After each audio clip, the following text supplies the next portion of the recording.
Halo teman-teman, jumpa lagi dengan channel Martabak Manis Corner.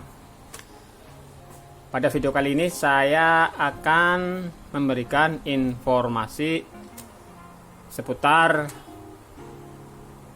jenis-jenis resep martabak manis yang sering digunakan untuk membuat martabak manis. Oke, langsung saja. Oh ya, yang baru pertama kali berkunjung channel ini, silahkan subscribe untuk mendapatkan informasi terbaru seputar martabak manis. Langsung aja, inilah jenis-jenis resep yang sering digunakan untuk pembuatan martabak manis. Ini udah tersedia bahan-bahan martabak manis. Saya informasikan dari resep yang paling dasar dulu. Resep yang paling dasar yaitu pertama terdiri dari terigu, kemudian air, kemudian soda kue, terus gula pasir. Ini bahan yang paling dasar, yaitu terdiri dari 4 bahan aja cukup, yaitu terigu, gula pasir, soda kue, air. Jadi 4 bahan aja. Ini udah jadi martabak. Takarnya gimana? Kalau untuk 1 kilo airnya 1200 ml. Kemudian gula pasirnya 10 sendok makan. Dan soda kuenya cukup 1 sendok teh penuh. Ya, ini resep yang pertama. Resep yang paling dasar, yaitu terigu, air, gula pasir, sama soda kue. Itu resep yang pertama. Kemudian resep yang kedua, kita tambahkan ragi instan. Jadi resep yang kedua ini pengembangan dari resep dasar 4 bahan, kemudian ditambah menjadi 5 bahan.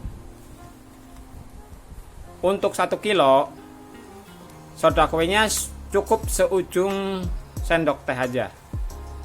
Kenapa demikian? Karena kalau kebanyakan ini, maka adonnya akan cepat masam, jadi nggak bertahan lama. Sebagai perbandingan, kalau misalnya ragi instannya 2 sendok teh, hanya bisa bertahan selama 3 jam karena adonan cepat melar. Jadi ini seujung sendok teh aja, nanti bisa bertahan selama 6 jam. Jadi jenis resep yang kedua adalah terigu, kemudian air, kemudian gula pasir, kemudian ragi instan ditambah dengan soda kue. Jadi ada 5 bahan. Resep ini sudah layak digunakan untuk jualan, karena saya pernah menggunakan resep ini untuk jualan, dan adonnya bisa bertahan selama 6 jam lebih, 6-7 jam. Dengan catatan ininya ragi instannya sedikit. Meskipun tanpa telur, tapi adonan tetap, martabaknya tetap empuk. Itu resep yang kedua, yaitu terigu 1 kilo.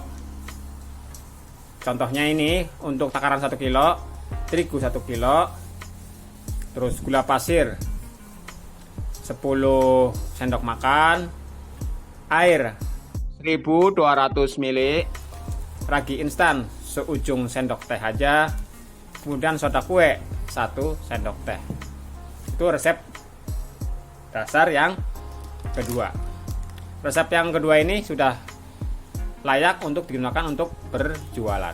Tinggal memainkan ragi instannya aja. Kalau misalnya mau bertahan lama, kurangi ragi instannya. Kalau mau empuknya cepat, ragi instannya ditambah. Tapi resikonya itu, kalau ininya semakin banyak, maka adonannya semakin cepat melar.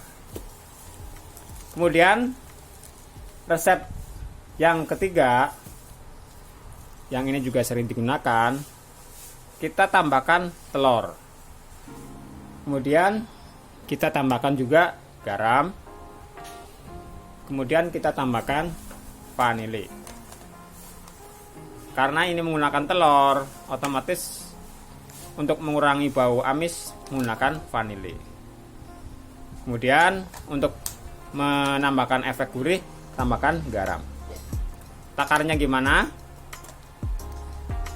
Terigu 1 kilo, kemudian air cukup 1100 ml, kemudian gula pasir tetap 10 sendok makan, bisa ditambah sesuai kebutuhan, tapi jangan terlalu dikit, ditambah boleh juga, jangan terlalu banyak karena akan cepat gosong.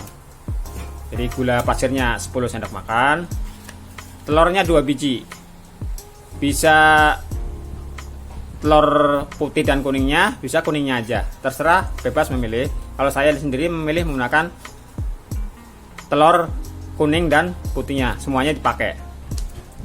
Kemudian garam cukup 1 sendok teh aja, garam 1 sendok teh. Kemudian soda kue masih biasa, sama takarannya 1 sendok teh aja penuh. Itu resep yang ketiga yang sering digunakan, yaitu perpaduan antara terigu, telur, gula pasir, garam, soda kue, dan air. Tadi takarannya sudah saya sebutkan. Kemudian resep yang keempat, oh ya, tadi vanilinya belum disebutin. Tadi resep yang ketiga, vanilinya kalau menggunakan saset cukup 4 saset ini, kalau menggunakan vanili yang murah. Tapi kalau menggunakan vanili bubuk cukup 1 sendok teh aja vanilinya. Kalau ini pakai 4 sendok teh.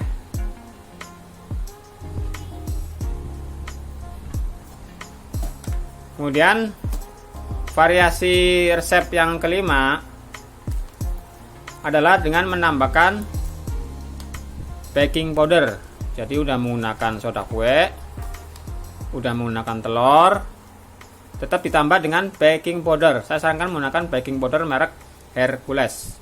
Takarannya disamakan dengan soda kue. Misalnya soda kue 1 sendok, ini 1 sendok. Tapi ini jangan penuh-penuh baking powdernya, cukup 1 sendok teh rata aja. Kalau ini 1 sendok teh penuh, ini 1 sendok teh rata. Itu variasi resep yang keempat, yaitu tinggal menambahkan baking powder 1 sendok teh rata. Bahan yang lainnya sama, menggunakan terigu, telur, air, gula pasir, vanili, kemudian garam, ditambah dengan ini. Itu variasi resep yang keempat. Nah, ada juga variasi resep yang kelima, yaitu menggunakan bahan yang hampir sama dengan ini, tapi yang ditambahkan adalah ragi instan. Jadi terigu, kemudian gula pasir, kemudian telur, tapi telurnya kuningnya aja. Kalau resep yang kelima ini, variasi resep kelima, menggunakan telurnya kuningnya aja. Air tetap sama, 1100 ml. Soda kue juga 1 sendok, 1 sendok teh. Nah, ragi instannya ini cukup seujung sendok teh aja. Nah, perbedaannya kan menggunakan telur kuningnya aja. Kemudian airnya bisa menggunakan air rebusan pandan. Jadi satu gayung ini bisa tambahkan dengan 2 lembar daun pandan, direbus dulu. Kemudian nanti kalau udah dingin baru dicampurkan ke adonan. Itu hasilnya tambah wangi pandan dan hasilnya lebih empuk. Karena udah menggunakan ragi instan, juga menggunakan kuning telur. Itu variasi resep yang kelima. Jadi jangan bingung ya teman-teman, itu variasi resep martabak manis. Silahkan gunakan yang mana aja sesuai kebutuhan. Dari yang paling hemat, resep 4 bahan, sampai resep yang paling lengkap, yang terakhir tadi. Demikianlah teman-teman resep video seputar jenis-jenis resep martabak manis. Semoga bermanfaat. Jika memang bermanfaat silakan like. Kalau memang nggak bermanfaat silakan dislike. Nantikan video-video seputar martabak manis berikutnya.